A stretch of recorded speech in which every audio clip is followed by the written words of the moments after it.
Welcome to Girl on the Gov, the podcast, breaking down politics as we know it and removing all the bullshit. Because politics needed a rebrand.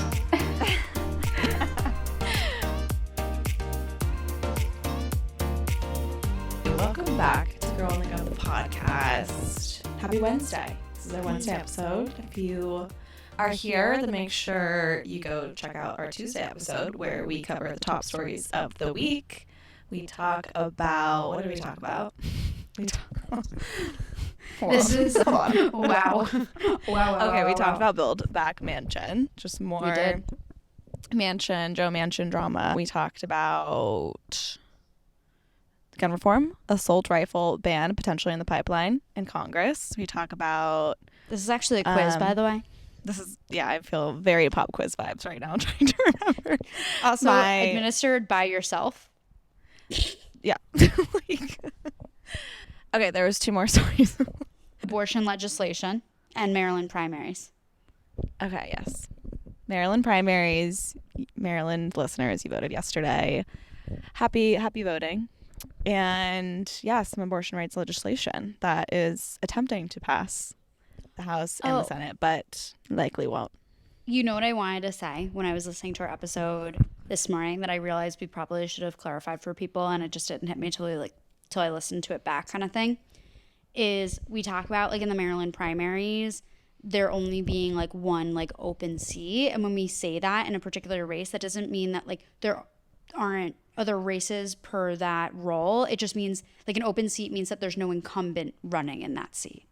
Mm-hmm. So it means that there's primaries on both sides of the aisle, both vying for an open seat. Exactly. Yeah, there's no incumbent. There's no sitting elected running for re-election. It's an open seat for any newbie to jump on in. But great clarification. We love a good clarification moment. Thank you. A great episode for you guys in store. And you know what else? Go ahead. Sorry, I have so many things to say. This is just bonkers bananas of I can't shut myself up. But I did find on my adventures today a sippy cup. Did you? It has a picture of a moose on it. I didn't buy it. I thought about it. Might go back. It's fine. But if you don't know what I'm talking about involving sippy cups. Costco today. I was with my mom too. I told her I needed them. She was like, "You don't need a sippy cup. Just get a cute cup with a straw." I'm like, "No, sippy cup." Sippy cup. Look, we're gonna do the Girl on the Gov sippy cups. It's gonna happen. We're gonna figure out a way. But if you don't know what we're talking about, this is also a really good teaser or arrow direction, whatever, to go back to yesterday's episode and find out about the sippy cup drama. Yeah. Sippy cup is the theme of yesterday's episode with no context provided. You have to go listen to find out. But yeah, updates on that situation. Things are looking up from yesterday. Positive. So it's very positive. That's the update as of now. But don't want to spoil what the story is, I need everyone to go listen to top stories. But I also saw a really interesting TikTok the other day. She was a guest at one point on Call Her Daddy too, but she's a porn star, Mia Khalifa or whatever. Oh yeah. And she was on this other podcast and they had a clip on TikTok. She's like, I think it's worse when men or just anyone, sells their bodies to the army or to war. I think that's way worse than porn. I'm like, wait. Fact. Genius. Profound. I can't. I saw that, and then there was some guy that reacted to it that was in the military, and he was sitting there, that's and the one I saw too. Yeah. No, I know. He's like, shit. You know what? It's so funny. That actually makes me think of this one moment. I was talking to this homeless guy, and he was, he kind of littered, and I was like, can you just not litter? He's like, why? Trash cans are just a way to make things aesthetically pleasing. The trash doesn't just go away. It still exists somewhere else. And I'm like, yeah, in our oceans, he's so right. Just picking up trash off the street is really just for our own aesthetic pleasure. But where's the trash going? So how's it being handled? What a Karen moment for you, though. Pick up your litter. Well, no, we were chatting. We were having some good banter. I got to know him a little bit. And then, because he was outside my apartment, and I was like, listen, my one thing.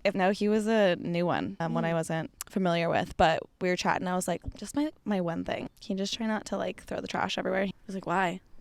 It just all ends up in the same place anyways. We just like the trash gone so that we don't have to see it. I'm like, wait. You're so right. Well, it's like, well, I guess if you get granular with it, you can make arguments about like sanitation and germs and such, but then at the same time, it still then goes somewhere else and destroys something. So it's like, and like someone else or something else has to deal with it, aka like the ocean or like animals or, you know, it's just something to think about. But anyways, another moment we just have to address is Snooki. This was a day maker, a night maker. A day maker. Yeah. So Democratic Pennsylvania candidate for Senate, John Fetterman, trolled Republican opponent, Dr. Oz, who is widely believed to be a New Jersey resident who only recently relocated to Pennsylvania to take advantage of the state's open Senate seat. And so John Fetterman, who's the Democrat, basically had Snooki make like one of those cameo videos for Dr. Oz being like, I heard you moved to Pennsylvania from New Jersey. Like, we're going to miss you. Like, I heard you're looking for a new job. Good luck out there. But, like, you'll be back. Don't worry. Like, this is only temporary. And it's just... iconic. It's just honestly, so good. It's not just... First of all, her execution was phenomenal. Like, 10 out of 10 Snooks.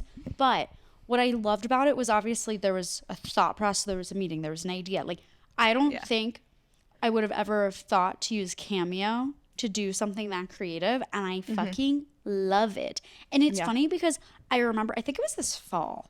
Let's call it this fall for lack of a better ability to know what, you know, time of year. When I remember we were talking about Cameo because we found like Giuliani on it. It was like all the like kind of like comedy show, like clown Republican situations were all on Cameo. And then this comes out from the other side in a sense. And I was like, I can't believe Trump hasn't made a cameo. I feel like that's so up his alley. Is he on it? I know the Suns are. Are they? Oh, yeah. That checks. Mm-hmm. Yeah, but Snooki, we stand like as if I couldn't be more obsessed with Snooki. You guys been obsessed since the very first episode of Jersey Shore. I can't even. No, it's also really funny. Sneaky watch it. So my parents didn't know. Wait, really? You weren't allowed to watch it? No, oh my God. They were like having sex and drinking all the time, and I was like 12. You know what's weird? This is when like us having like like a 2.5 year age difference makes like a slight difference of like those things where like my parent, like at that point, because if you were 12, I was 14 and a half. Yeah, so you were like probably in high school. I feel like early in high school though, my parents like, they wouldn't have like been like, you are forbidden to watch this, but like if they would have walked in and saw me watching it, they would have been like, what are you doing? Like, you know, and they just scolded me where I was like, ugh, don't want to deal with that. So I would just like turn it off quickly. Yeah. That's so funny. Oh my God. Yeah. Well, I also think it's funny like where like, like the Jersey Shore thing is still going on. I know they have like some of the family episode type things or whatever. Yeah. But it's so funny where like some of those people kind of land, and she opened up a store in a town a few towns over from where my parents were living. And it just was like so funny, like thinking of like, okay, you have this store, just this town I grew up kind of like going to, whatever.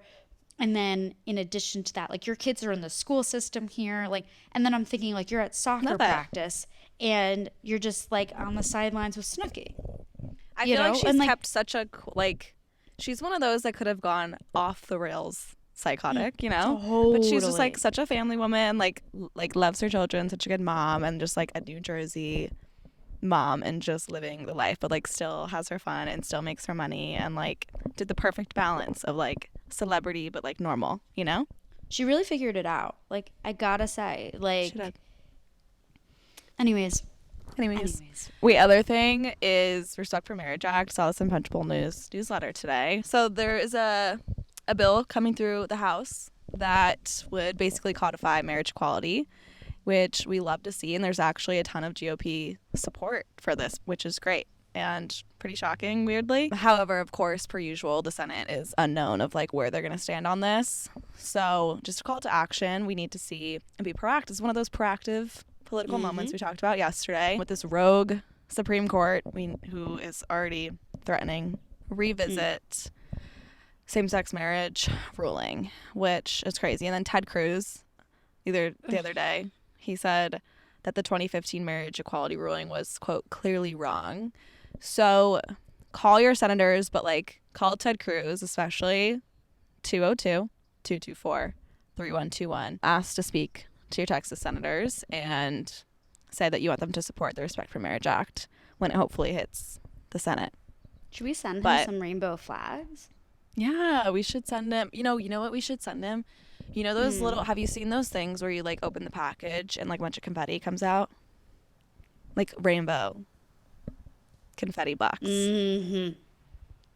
And then like it can say Respect for Marriage Act. Vote yay. Big call your senator moment on this one. Again, the Supreme Court has been doing the absolute most. And in response to them wanting to revisit marriage equality, we actually have, with GOP support, a bill coming through that can codify marriage equality. Same-sex marriage, but also... Absolutely be looking at as co-sponsors after we hop off. Very curious. Yeah, totally. But also interracial marriage, too, to just really set that in stone as well. Yeah. But yeah, call your senators, 202-224-3121.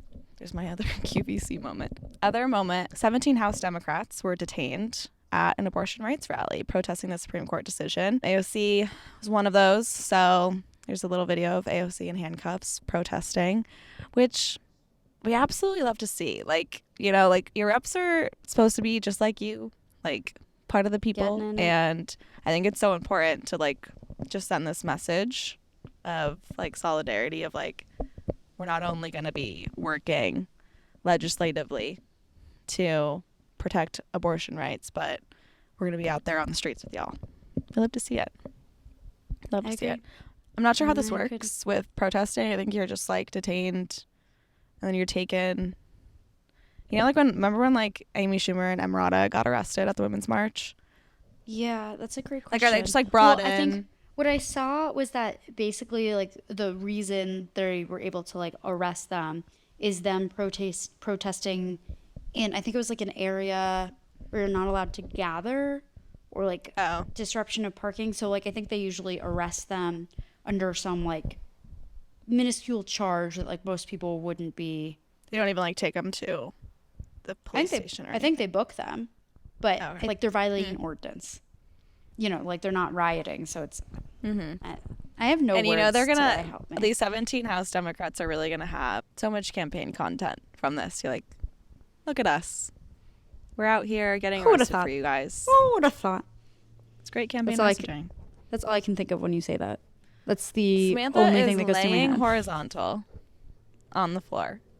Guys, my back hurts so much. Do you want to introduce our guest? Yes, because our guest is amazing, unlike my performance today. Sorry, y'all. You're getting an end of the day Sammy whammy. Anyways, let's get to the important part of this episode and introduce our guest. So today's guest is Monica Simpson. She is the Executive Director of SisterSong. So if you've heard of SisterSong, you may guess that we are talking about reproductive justice. If you haven't heard of them, and now you have, and you're going to get to learn a lot more about what they do in our interview, in our conversation with Monica. So without further ado, here is Monica.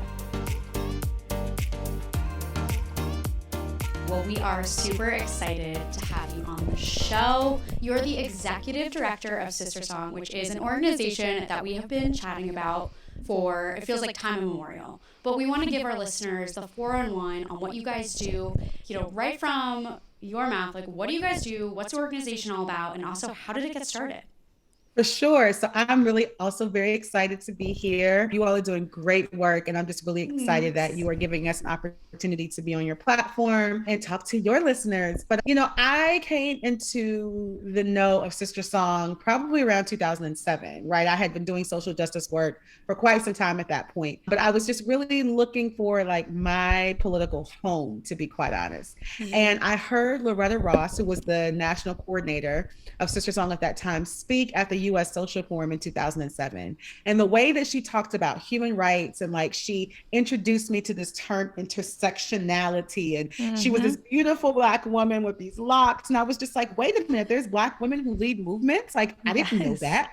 I didn't know that we could talk about our bodies and like our human rights and like everything at the same time. What is this? And so She was telling me about reproductive justice, but she was, of course, coming at it as the national coordinator from SisterSong. And so then I got a chance to dive into SisterSong's history a little bit more. And I became a groupie of SisterSong immediately. And when I had the opportunity to start, I had the opportunity to start working for the organization in 2010. And then even more of the beautiful story of SisterSong started to unfold. So SisterSong was started in 1997, and it was created to be a national collective of Black women, Indigenous women, Asian Pacific Islander women, Latinas, Latinx folks, all coming together to bring their collective power that they already were doing in their collective communities and across their collective cultures around sexual and reproductive health, but moving it into this collective structure that gave them more political power, more ability to have this really strong voice around their issues in a way that sometimes got drowned out, right? Like by some of these larger, more nationally known organizations. And so they were, doing collectively what they couldn't do individually, right? And so the origin story is just so powerful because it was like the first time I had ever heard of these kind of communities and cultures coming together to do their work together collectively. And so that's kind of like SisterSong's origin story of just this collective action amongst these communities of color. And so SisterSong has been doing movement building work. We do culture shift work. We support policy work. We are on the front lines of training and education, in particular for those folks who are new to reproductive justice and wanting to understand it. And we do all of that work, as this Southern-based national organization, right? So we're just uniquely positioned, and to be an organization that kind of carries this work of reproductive justice, kind of like one of those first places that people learn about reproductive justice, we take that very seriously. And so helping people understand that reproductive justice is this movement that was created by Black women in 1994, that it is intersectional, that it is rooted in human rights, and that it gives us this more holistic way to think about our reproductive lives and how we then determine our futures in this country by looking at the human right to have the children in the ways that we want, to prevent or end pregnancies without shame, but with dignity, to be able to parent our children in healthy and safe environments and free from violence. And it's just really this big movement that's about, it's my body. And I get to make decisions over it. And I get to determine what my future is in this country. And that is what drew me in. It is what keeps me in this work every single day. And I think that's what makes SisterSong so unique as an organization. All so amazing. I love to hear all of that, and that story is incredible. But speaking of reproductive justice, we want to kind of just dive right into our I Have a Stupid Question segment and really break down what that means. So can you explain what is reproductive justice and really what's the story of how this term and action around it came about? For sure. So, reproductive justice, again, was birthed by these 12 Black women in 1994. And at that time, it was, they were in the midst of healthcare reform in this country and under the Clinton administration.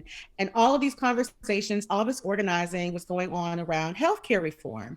And what these Black women realized was that, in this larger conversation around healthcare, that access to abortion was something that people really wanted to keep as this siloed issue. And they're like, we can't do that if we're talking about healthcare in this country, because abortion access is healthcare, right? At the end of the day.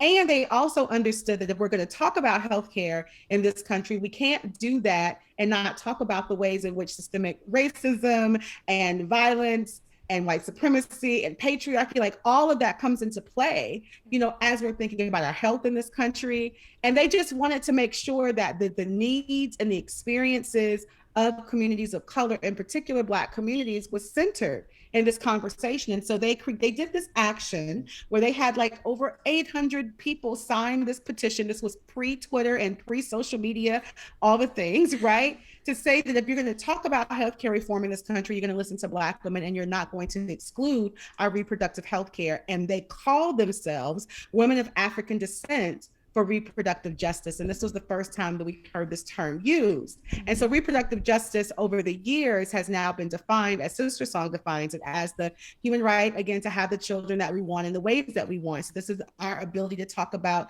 our maternal health and what we need around our maternal health, and for us to be able to have healthy pregnancies and healthy babies. The human right to prevent or end pregnancies, right? And this is where we have our abortion justice work, where we're able to talk about access to contraception, right? Access to comprehensive sex education. Like all of that really falls up into all of the tenets, really. But that's second tenet of the work. The third tenet is around the ability to be able to parent our children in healthy and safe environments and to have them be free from violence. And this particular tenet of our work has really opened up conversations around economic justice, environmental justice, the work that we have been doing to make sure that our children are safe and free from police, and like all of that. It gives us the ability to talk about all of those things and what's needed for our communities to be safe, so our children and our future generations can be safe and to be able to live into their destinies.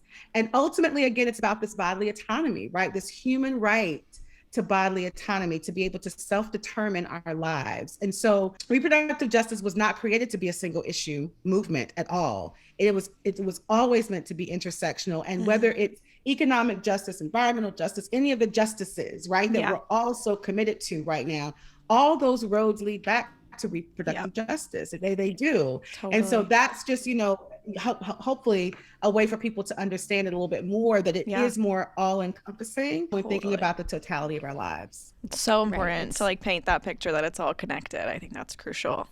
Totally. And like when one domino falls, so do all the others. So I think that always is sort of important to consider here. And I do want to touch on the maternal element of this. Within that is birth justice. Can you walk us through what that means, generally what that means specifically to SisterSong? Just give us sort of the run of show there. Yeah, I want to give so much love to Black midwives like Jamara Imani. She's with the Southern Birth Equity Connection work that she does based out of Florida. I hope I'm saying the name of her organization right, but Jamara, you're the best. It's Black women like her and Black midwives and birth workers that really helped us understand the concept and put more language to birth justice, which again is a way for us to speak more all-encompassing about the needs of folks as they are, preparing to have babies and moving through their pregnancy, and also then what is needed for folks after they've delivered, right? And so it's not just about making sure that, you have prenatal care, but it's like that you have prenatal care that is, competent, like you have people that understand your culture and who you are, and that can actually speak to exactly what you need. In particular, as communities of color, we know how important that is for us. That is birth justice. And like thinking about what is needed for, a person who has just given birth, around postpartum, right? It's looking at the full spectrum, right? Of when a person, before they get pregnant, when they get pregnant, while they're pregnant, and after they're pregnant, everything that's needed for them to be able to be safe, to be healthy, to have everything that they need. That is really kind of like at the core of what birth justice is. And for us at SisterSong, our birth justice work is really centered on making sure that families and folks who are pregnant have access to all of the different services and or just practical needs to be able to take care of their families. We started our Birth Justice Care Fund back in 2020 at the height of the pandemic, because we realized that so many families didn't have the care that they needed in the doctor's offices anymore, even in the hospitals anymore. And so everyone had to become a doula. Everyone had to be trained and ready to go to support people. People needed access to diapers and formula and all of those things. And so we created this fund to be this mutual aid kind of space for folks to be able to get access to those things. So that's how we bring birth justice into our work, and training people on how to deliver services, how to show up for pregnant people, giving people intensives on, lactation support, all the things, right, that's necessary for them to have, healthy pregnancy outcomes. Totally. Well, looking to now at Roe being overturned, here we are. Here we are. What does this mean specifically for women of color? Can you kind of paint that picture of now in this post-Roe world? Like, how is this going to overwhelmingly and disproportionately affect this demographic? Yeah, I'm still like, even though I do this work and I kind of saw this ball coming down the court, right? It was still just, when I heard the news, it's still hitting me in my core. Like, this is scary. And I think that what I've been trying to paint the picture for people is that, yes, Roe being overturned is major and it's hard. And even though we had Roe, right, Roe still was the floor for so many folks of color, because just because you have a legal right doesn't mean that you have access to that right? So we were already battling that. And so now you add the Supreme Court decision on top of this, and it just makes it even more detrimental for our communities, right? And so, I think what I've been, wrestling with is that what this decision really said to me, right? When I read Clarence Thomas's dissent and I read all these other things, like it's just, I'm like, oh, y'all are basically saying that you don't want us to be free. Okay. Right. You're basically saying that you don't want us to be able to control our own futures or to have control of our own bodies. Like for communities of color, that takes us back to some very scary and unfortunate times that I don't think any of us are interested in returning to, right? But yet this decision really rolls us back in a way that is just so scary for folks, right? Mm-hmm. And so when we think about what's happening in this country, and in particular, I'll come in from a Black woman's perspective, right? Because I'm a Black woman, right? Yeah. So when I look at, the fact that Black women are dying at a rate 4 times higher than white women in childbirth, right? Mm-hmm. When I look at the fact that most of our states, in particular in the South, have not expanded Medicaid, that Black women only make 63 to 64 cents on the dollar, that, police brutality and violence is still out of control and has taken the lives of way too many young people in this country. And then when you add on top of that, like there is this like that we've already had barriers in place, like the Hyde Amendment that made it really, impossible for low income folks and, to be able to have access to, even federal funds to have abortions. So we already had barriers. We already are now dealing with like all these other like very harsh, issues, right? That's impacting our community. And now you add this on top of it. Right. You're forcing people to be pregnant. You're forcing people to carry a pregnancy to term that could actually, put their lives in danger. Mm-hmm. That is a very scary picture when you paint it for people in that way, right? Mm-hmm. And so, again, and for Black women and women of color who are already have so many barriers in place to getting the access that they need just for healthcare in general, to add this is just painting an even scarier picture. And then to add on top of that, this layer of criminalization that's also attached to this issue, right? With the Supreme Court decision, we know the communities that are over criminalized, right, in this country, and overly policed, right? It's Black and brown folks. It's folks who have historically been pushed to the margins. And so it is, again, we've been getting this from our members, from the folks that we do this work with. It is scary for folks right now. And people are just like, they're in awe that we are at a place in this country where the highest court in the land has basically told us that they do not care about our lives as well. Yeah, totally. I mean, I think very scary to be a pregnant person in this country in any capacity, for whether you choose to be or you don't choose to be. Yeah. It's a very scary thing. And I think that leads to a question about maternal mortality and where we're headed in this country with that. We've already seen rates through the roof, especially for Black women. Where do you see this kind of going in the months and years to come? Obviously, there's going to be, groups like yours trying to fight against all of this and all of that. But in terms of where this trajectory is in this current moment, where do you see that going? I don't see it getting better. That's the sad part, right? Like we were already in a maternal health crisis in this country, to the point where we've had even the Biden administration acknowledging that and like really trying to move efforts towards, remedying that. But if you are forcing people to be pregnant in this country, and in particular communities of color, Black women who are already, statistically, we're already seeing that, those birthing outcomes are not the greatest, right? Then we can't see that this is making the maternal mortality crisis better in this country by any means. Totally. Yeah. I feel like there just hasn't been like any attention given to that in like the many years that have caused that crisis. Like a crisis doesn't necessarily like come about over years. And I was in Target the other day and literally there was not a tampon to be found, no baby formula, no diapers. Mm-hmm. And I'm walking through every aisle that's marketed towards birthing people. And I was like, how on earth would this ever be attractive for someone in this country to have a baby? It's just not. And so I'm curious from your perspective we have, obviously the court to deal with, but what your perspective is on what will change this, or what can people do to try and, bring attention not only to the maternity crisis, but also for fixing this at the state, federal level? Yeah. I will honestly say that movement building has been the solution to every crisis in this country. It took people being willing to be in the street, being willing to raise their voices, being willing to tell their stories, being willing to just be out front about the things that they care about the most, and doing that consistently, that we have seen the major changes happen in this country. And that's what this moment is calling for. I think that, up until that Roe decision came down, a lot of people thought we were okay. They thought that because Roe was, decided upon in 73, that we didn't have anything else to worry about, right?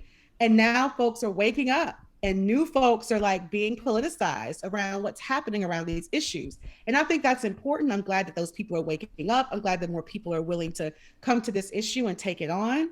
But we are at a place where, again, we're going to have to fight for our rights. We have to fight for the democracy that we say that we want. And that takes people voting for their values and voting for things that are going to take care of people, right? It's going to take us, again, having that staying power, that staying organizing power that's going to be necessary for us to make these changes. It's not comfortable. This level of organizing and this level of like movement building work is not comfortable. I cannot imagine those people sitting at those lunch counters or getting dogs and hoses, put on them were comfortable, right? But those actions were necessary for us to see the changes made, right? And that's where we are. And that's what this political moment is calling for. And so organizations like mine, so many other amazing RJ organizations in this country are leading that work. And so what we need are folks who are willing to join forces, to link arms, and to be in the fight with us right now. Yeah. What are some of the approaches that you've seen that really do help break down some of these systems of oppression that we see really all over the place? And I think how you started this conversation about talking about reproductive justice and how it's interconnected with so many other issues like climate justice and more. But how do we start to break those down as a collective? And I think, again, we always talk about on this show, like, we're all politics, voting, action items, all the things. But what else do you suggest when it comes to breaking down these systems of oppression, like conversations to be had, your average everyday person who has to join this fight and get uncomfortable? What are the steps that they need to take to start working towards that? Yeah, I think it's really important for people to understand their own connections to this work, right? Like we start all of our trainings, all of our conversations off of SisterSong with we all have a story to tell. And I think it's important for people to get really rooted in their story, in and what brings them to this work, or what is like activating them right now. Everyone has a story, right? And I think it's important for people to identify what theirs is, because I think that our stories are our driving power. And that's what gives us the energy and the momentum to move and to do the work that, we feel called to do. So I think that's one thing. We always encourage people to do that work. And for some people, that means some healing needs to happen. For some people, that means, that some more political education needs to happen, right? There's some more reading, some more study that needs to happen. It looks different for everyone, right? But you got to be willing to invest, right, in yourself, to be your strongest self in order to be a strong, and I don't necessarily want to use militarized language, but like a strong